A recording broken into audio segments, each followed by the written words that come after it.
Hello everyone. Research digital academy परिवार में आप लोग का बहुत बहुत स्वागत है। जैसा कि जो भी क्वेश्चन पेपर मैं सॉल्व करा रही थी, जैसे समाजीकरण हुआ और भी टॉपिक मेरा था, तो आज मैं स्टार्ट करना चाहती हूँ समाज निर्माण में लैंगिक मुद्दे, जो कि गाइज आपके एग्जाम से बहुत ही महत्वपूर्ण है।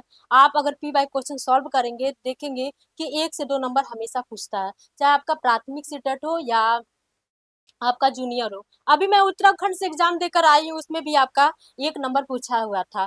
तो ये जो आज मैं क्वेश्चन पेपर सॉल्व कराऊंगी, आपके एग्जाम से बेहद ही इम्पोर्टेंट है। और आप लोग इस चैनल के माध्यम से जुड़िए, क्योंकि अब समय बहुत सीमित है।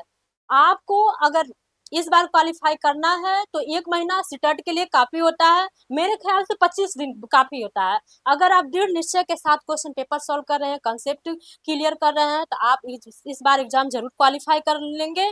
और इस चैनल के माध्यम से जितने भी शिक्षक पढ़ा रहे हैं, क्योंकि आप देख रहे हैं कि जो ये चैनल है अभी फ्री है, और आप लोग इसका लाभ उठाइए। और सारे शिक्षक अच्छे लेवल से पढ़ा रहे हैं, आप लोग का सीटेट क्लियर हो जाएगा। आज जो भी सब मान लीजिए, जो भी सब्जेक्ट नहीं समझ में आ रहा है, आप किसी के माध्यम से भी, इसी चैनल के माध्यम से भी किसी सर पे भी कमेंट कर सकते हैं। वैसे भी हम लोग का एक व्हाट्सएप नंबर ऐड किया जाएगा, जैसे कि आप लोग का जो भी मैसेज आएगा, वहाँ पे एक शिक्षक को रखा जाएगा, आप लोग का कमेंट देखा जाएगा कि क्या टॉपिक नहीं समझ में आ रहा है। तो ये सब बातों को आगे बढ़ाते हुए अपनी क्वेश्चन पेपर की तरफ आगे बढ़ा जाए, क्योंकि देखिए, क्योंकि ये समय अब बहुत सीमित है। आप लोग क्वेश्चन पेपर सॉल्व करिए और कंसेप्ट को क्लियर करिए। देखिए, समाज निर्माण में लैंगिक मुद्दे, ये आपका जो है समाज निर्माण में लैंगिक मुद्दे, इस अध्याय से सीटेट की परीक्षा में प्रत्येक वर्ष लगभग 1 से 2 प्रश्न अनिवार्य रूप से पूछे जा रहे हैं। देखिए, यहाँ पे पूछे जा रहे हैं, इस अध्याय से संबंधित महत्वपूर्ण टॉपिक लैंगिक मुद्दे तथा रूढ़िवादिता एवं पूर्वाग्रह आदि है। आपने देखा कि जो आज मैं टॉपिक लेके आई हूँ, रूढ़िवादिता एवं पूर्वाग्रह। जैसे कि आपने देखा, समाज में अगर लड़की है तो लोग समाज में ये बोलते हैं कि लड़की है, खाना बनाएगी, कपड़े धुलेगी। जैसे कि समाज ही रूढ़िवादिता को पैदा किया है। और वो लड़का है तो पढ़ेगा, लेकिन अब ये विचारधाराएं देखिए गाइस, दूर हो रहा है। अब पेरेंट्स भी जागरूक हो रहे हैं, लड़की लड़का को समान नजर से देख रहे हैं। लेकिन कहीं कहीं ऐसी एरिया है, जैसे बिहार में देख लिया जाए, वहाँ पे ऐसे एक एरिया है, वहाँ पे बिल्कुल शिक्षा नाम मात्र में है। वहाँ लड़कियों को बस शादी विवाह करके और बच्चों को पैदा करना, यही मतलब वहाँ पे ये रूल नियम है। लेकिन ऐसा नहीं है। अब तो देखिए, पेरेंट्स भी जागरूक हो गए, शिक्षा के माध्यम से देखिए बुक बुक में भी ऐड किया जा रहा है, जिससे बच्चे भी पढ़े, अपना स्वयं का निर्णय लें कि शादी विवाह समय से किया जाए। तो आज गाइज 1 नंबर का जो आपका पूछता है, उसी से रिलेटेड इसमें जो भी ऑप्शन रहेगा, मैं पूरा समझाने का प्रयास करूंगी कि आप एग्जाम में बैठे तो आपको ये ना लगे कि मैं नया नया टॉपिक पढ़ा हूँ या मेरे से क्वेश्चन चूक हो जाएगा। नहीं, आपका ये क्वेश्चन जरूर सॉल्व कर लेंगे। देखिए, हमारे देश में लैंगिक असमानता का मुख्य आधार है। मतलब ये पूछ रहा है कि हमारे देश में लैंगिक असमानता का मुख्य आधार क्या है। पहला आपका है जैविक संरचना, दूसरा आपका है रूढ़िवादिता, रूढ़िबद्ध धारणाएं, तीसरा आपका है सामाजिक मान्यताएं, चौथा ये सभी। तो गाइज, जैविक संरचना भी है और रूढ़िबद्ध धारणाएं भी है लैंगिक में। जैसे कि आपने देखा कि आप अगर मान लीजिए कोई काम ही कर रहे हैं, तो वहां पे देखा जाता है कि देखिए, लड़का था तो अच्छे से काम कर लिया, वो लड़की थी, मान लीजिए अगर एग्जाम में वो फेल हो जा रही है तो सब लोग कहते हैं तुम्हारे बस का नहीं है। लेकिन वहां पे अगर लड़का 4 बार फेल हो जा रहा है तो पेरेंट्स को कहते हैं 1 बार और प्रयास करो। लेकिन देखिए, वहां पे रूढ़िबद्ध धारणा वहां पे पैदा हो जाता है, फैमिली के माध्यम से भी देखिए पैदा हो जा रहा है। वहां पे बोला जाता है कि अब तुम्हारे बस का नहीं है। तो देखिए, सामाजिक मान्यताएं, समाज में जो नियम जो बनाए जा रहे हैं, तो अगर आप और हम नहीं फॉलो करेंगे तो क्या हुआ कि समाज में जो मान्यताएं दी गई है, समाज को लोग नहीं देंगे। क्यों? क्योंकि आप देख रहे हैं कि आप कहीं भी जा रहे हैं, जैसे कि अगर आप किसी के संपर्क में या किसी मतलब कोई लड़का है तो आप लड़की है तो आप बात कर रहे हैं, तो समाज के लोग मान्यता नहीं देते। क्यों? क्योंकि उस नजर से देखते हैं, अगर आप भाई बहन भी हो तो भी लोग टोकते हैं अगर आपको नहीं जानते हैं। तो समाज के द्वारा जो भी मान्यताएं मिली हैं, अगर नहीं आप मानेंगे तो समाज भी आपको क्या करेगा, वो भी आपको स्वीकार नहीं करेगा। तो गाइस जो जो चारों ऑप्शन है, जैविक संरचना हुआ, रूढ़िबद्ध धारणाएं हुए, सामाजिक मान्यताएं हुई, ये सभी आपका क्या है, सही है। अब देखिए नेक्स्ट क्वेश्चन देखिए आप लोग। दूसरा है, समाज में विभिन्न लिंगों के उपयुक्त मानी जाने वाली प्रारूपिक विशेषताओं के बारे में जन सम्मान की अवधारणाओं को क्या कहते हैं।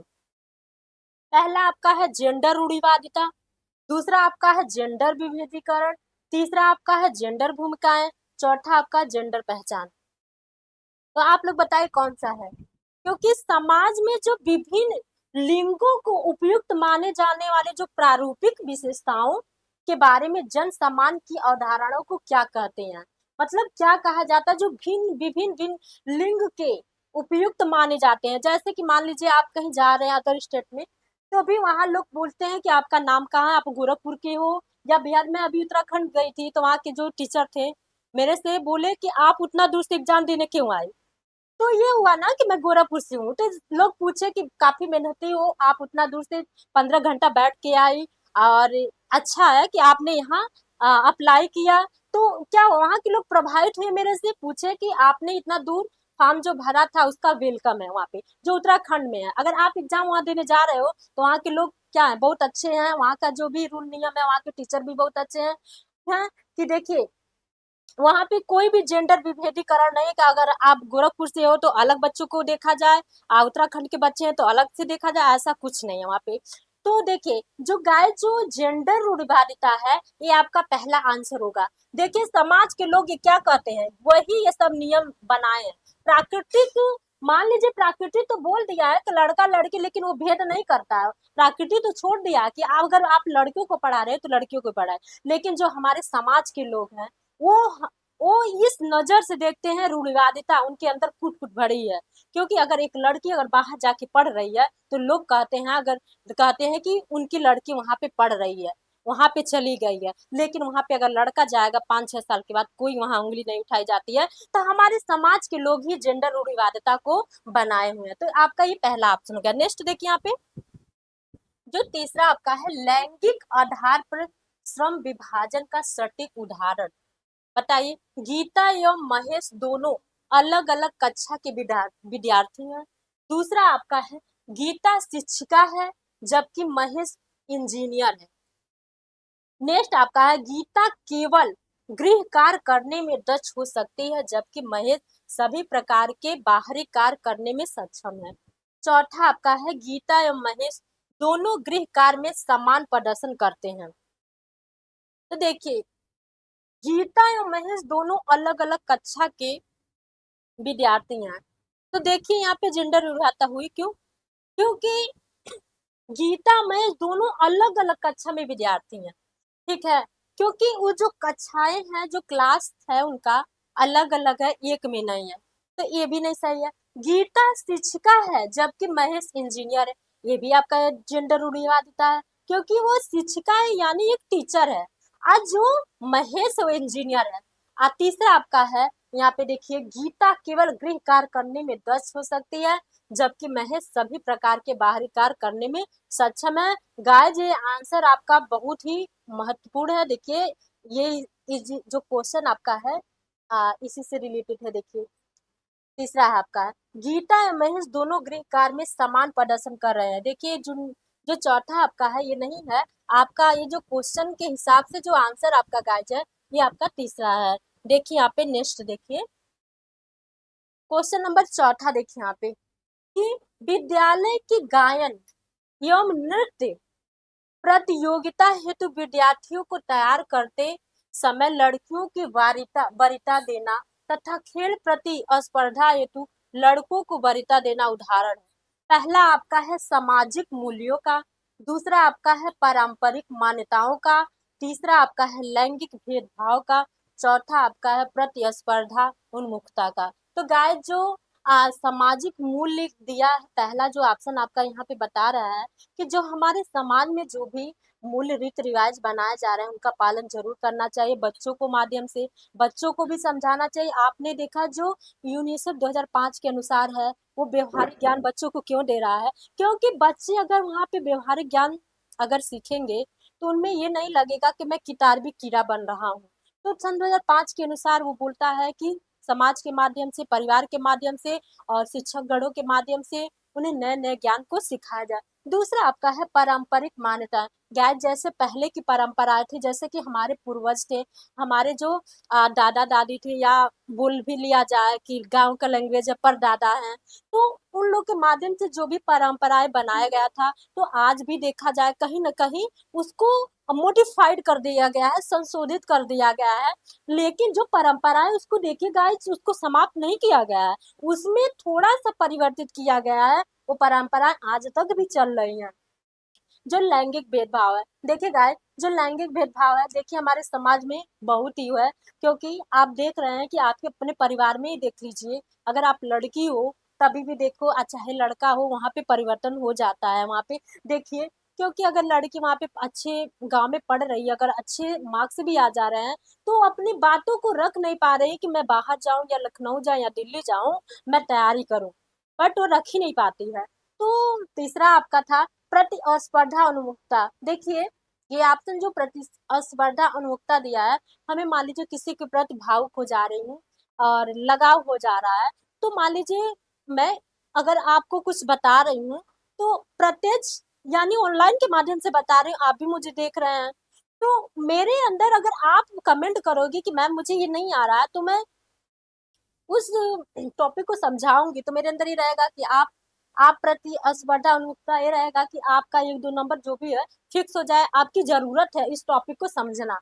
तो गाइस, जो चौथा का जो मतलब क्वेश्चन का जो आंसर होगा, लैंगिक भेदभाव, यहाँ पे देखिए चौथा है। अब नेक्स्ट देखा जाएगा क्वेश्चन नंबर, देखिए यहाँ पे पांचवा, देखिए क्वेश्चन नंबर पांचवा देखिए, बच्चों में जेंडर रूढ़िवाद के खंडन हेतु निम्नलिखित से किसका प्रयोग टालना चाहिए? पहला है गैर रूढ़िवादी गतिविधियों से जुड़े वयस्कों से अनिवारण।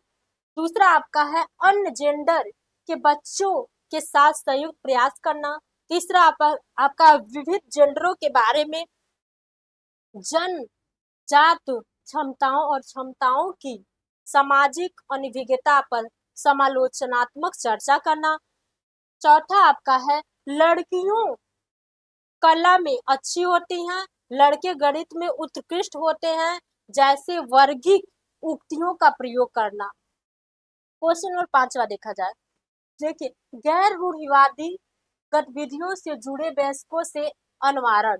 देखिए गाइस, ये ऑप्शन आपका वैसे ही कट हो जाएगा, क्योंकि अनिवारण पूछ रहा है यहाँ पे, देखिए ये आपका वैसे ही कट जाएगा, ठीक है।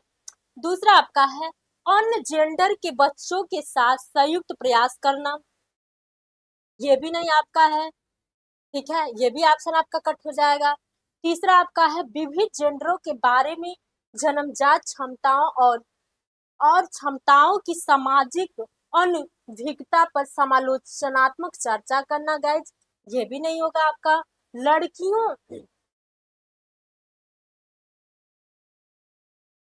लड़कियों कला में अच्छी होती हैं, लड़के गणित में उत्कृष्ट होते हैं, जैसा कि वर्गीय युक्तियों का प्रयोग करना। ऑप्शन आपका चौथा है। यहाँ पे देखिए गाइस, इधर हो गया है, मैं सही कर दे रही हूँ। इस जो क्वेश्चन नंबर पांचवा है गाइस, इसका आंसर आपका चौथा है। अब देखा जाएगा नेक्स्ट नेक्स्ट आप लोग देखिए क्वेश्चन नंबर छठवां, देखिए गाइस, भारत की 2011 की जनगणना में लिंग अनुपात 2001 की जनगणना के अनुसार 927 से घटकर 914 ही रह गया। इसका सर्वाधिक प्रमुख कारण निम्नलिखित में से क्या हो सकता है? पहला आपका है लैंगिक भेदभाव, दूसरा आपका है स्त्री शिक्षा को बढ़ावा देना, तीसरा आपका स्त्री शिक्षा में कमी, चौथा आपका है स्त्रियों का खराब स्वास्थ्य। आप लोग ऑप्शन बताइए। लैंगिक भेदभाव, तो जो लैंगिक भेदभाव हमारे समाज के माध्यम से बनाया गया है, तो इसमें जो इस क्वेश्चन का आंसर रहेगा गाइस, ये पहला रहेगा, ये पे लैंगिक भेदभाव इसका आंसर है। लेकिन स्त्री शिक्षा को बढ़ावा देना, ये आपका देखिए, ये आपका पॉजिटिव है। जब आप स्त्री शिक्षा को बढ़ावा देंगे, यहाँ पे ये आपका सही है। देखिए, जो स्त्री शिक्षा को आप बढ़ावा देंगे तो लैंगिक रूढ़िवादिता नहीं आएगी, उसमें आपका समानता आएगा, क्योंकि आप भी लड़कियों को समझ रहे हैं, उसको पढ़ाने की जो प्रक्रिया है वहां पे लैंगिक भेदभाव नहीं हो रहा है, स्त्री शिक्षा को बढ़ावा दिया जा रहा है। ये आप ऑप्शन आपका सही है। स्त्री शिक्षा में कमी, ये भी आपका है। मान लीजिए अगर आप स्त्री शिक्षा में कमी कर दे रहे हैं, वहाँ की अगर लड़कियां जागरूक नहीं है, तो क्या है, वो कुछ भी काम अच्छे वे से कर ही नहीं, फैमिली में जो भी काम रहेगा अगर पढ़ी लिखी नहीं है उसको भी वो क्रम से नहीं कर पाएगी। इसलिए स्त्री शिक्षा भी जरूरी होता है। स्त्रियों को खराब स्वास्थ्य, ये भी देखिए खराब, ये भी ऑप्शन आपका सही है। तो ऑप्शन आपका जो क्वेश्चन नंबर छठवां का आंसर आपका पहला है, लैंगिक भेदभाव। देखिए नेक्स्ट, देखिए यहाँ पे क्वेश्चन नंबर आपका 7 यहाँ पे देखिए, स्त्रियों को हस्तलेख यानी हाथ से पुरुषों की अपेक्षा अधिक अच्छा रहता है, जबकि पुरुष गणित एवं तर्क योग्यताओं में अधिक योग होते हैं। यह कथन पूर्णतः सत्य है। दूसरा आपका है लैंगिक पूर्वाग्रह को दर्शाता है। तीसरा आपका है प्रगतिशील चिंतन को दर्शाता है। चौथा आपका है बौद्धिक योग्यताओं के संदर्भ में सत्य है। तो गाइज ये आपका जो क्वेश्चन नंबर 7वें का जो आंसर देखिए, पहले तो मैं समझाना चाहूँ पूर्णतः सत्य नहीं, ये पूर्णतः आपका सत्य नहीं है। दूसरा आपका है लैंगिक पूर्वाग्रह को दर्शाता, एकदम वेरी वेरी सही है, क्योंकि स्त्रियों को हस्तलेख पुरुषों की अपेक्षा अधिक अच्छा रहता है। क्योंकि देखिए यहाँ पे जेंडर रूढ़िवादिता को दर्शा रहा है, यानी पूर्वाग्रह को दर्शा रहा है।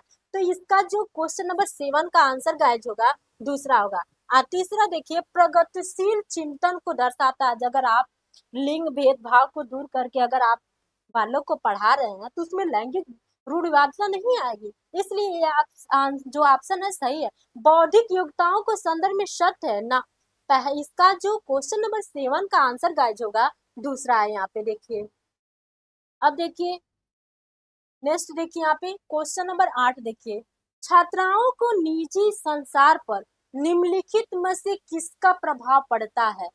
पहला है लैंगिक भेदभाव का, दूसरा आपका है सामाजिक मान्यताओं का, तीसरा आपका है परिवार में उनके स्थान का। अब बताइए कौन सा होगा। तो जो लैंगिक भेदभाव हमारे समाज के माध्यम से बनाए गए हैं, तो आप कैसे इसको दूर कर पाओगे। अगर देखिए, अगर लैंगिक भेदभाव को आपको दूर करना है तो शिक्षा के माध्यम से करिए उसको। वहां पे ये ना देखिए कि लड़की ये काम नहीं कर पाएगी। आपने देखा कि लड़की एरोप्लेन चला रही है, डॉक्टर, इंजीनियर, वकील, राष्ट्रपति, प्रधानमंत्री, मतलब तमाम जितने भी पोस्ट है वो हासिल कर रही है। अगर वहां पे आप समान उसको भेदभाव से दूर रख के करेंगे, बताएंगे, तो वहाँ जेंडर रूढ़िवादिता क्या होगी, दूर हो जाएगी।